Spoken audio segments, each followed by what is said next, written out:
All right, so now we're going to talk about the pen. It's a very interesting, as you probably know me by now, you know that I like to use improvised weapons. In fact, I have an entire curriculum only on improvised weapons, and the last part of our curriculum belt system is dedicated exclusively to improvised weapons. So again, if you're new, what is improvised weapons? Improvised weapons are everyday objects that you can use for self-defense purposes. Now, does this substitute your empty hand? No. In fact, things can actually get worse if you employ something, because it may give you the false confidence of, oh yeah, I have a weapon. In reality, this cannot substitute your self-defense skills. If you don't have those skills, I would not actually advise you to use it, because it can get, again, things very complicated.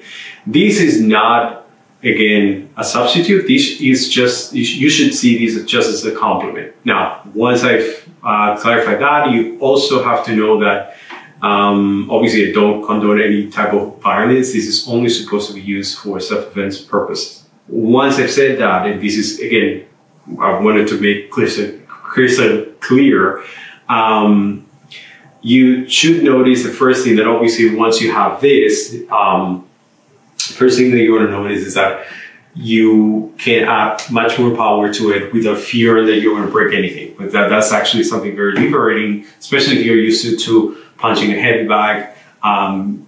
Soon you realize that it hurts more than you thought, and it also obviously has consequences. So after you punch a couple of times, you are with full force with nothing. You are probably not going to want to strike with full force because you know the consequences, but this is going to be different. Okay. The second thing that you notice is that you have a point added to the end. Now that's interesting because that can actually penetrate, and that actually makes it easier for you to cause damage. Now that's a good and a bad thing. Good thing because it could be a deterrent for someone, and a bad thing because obviously you are now causing more harm to someone, and you have to face legal consequences for them. So once I say that, the other thing that you have to take into account and that we see is that once we strike, and this is something that I would recommend, if you have something disposable that you don't care much, like a block of wood or whatever, I would actually recommend you to grab and start pushing down and see little by little, see what happens. So the first thing that you want to realize is, especially if you're sweaty, is that this is going to go through really quickly.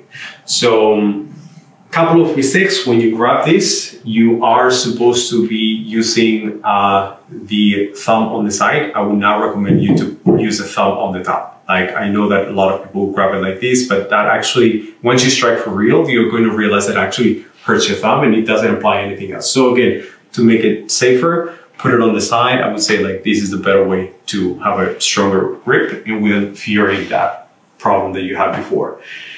Now, ways in which you can use this. Obviously, in short range, as a substitute for a hammer fist or any fist. Anyway, instead of, yes, you can use your jab and cross as usual. You can use jab and cross, but then you can surprise with a hammer fist. Again, sometimes you are not going to have, obviously, you might have the fear of breaking your hand, and this might come in handy.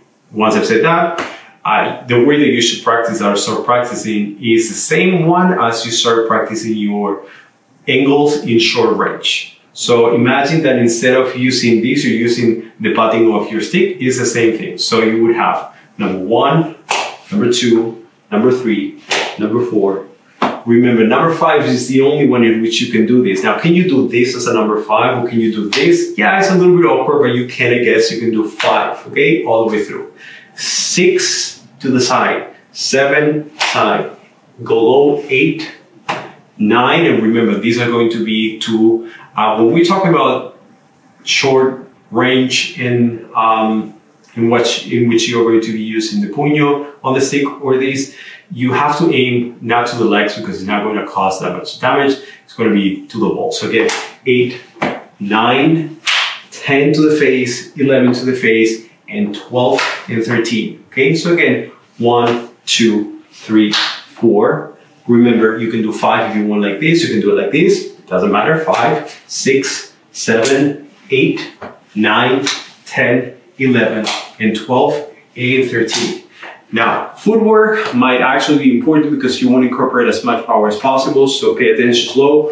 1, 2, 3, 4, 5, 6, 7, 8, 9, 10, 11, 12, and 13, okay? All the way through. Now, why is it useful? Because that only, what we have seen is only the striking part, but what happens when you block? And then if you are familiar with striking, for example, the arm against a punch, you can strike, and instead of using just your punch, you can strike the arm with your with the end of the pen, and then you can counter. You can add a lot of things, but I would say in the beginning, practice just this with the angles over and over again and see how it feels, and I see you in the next video.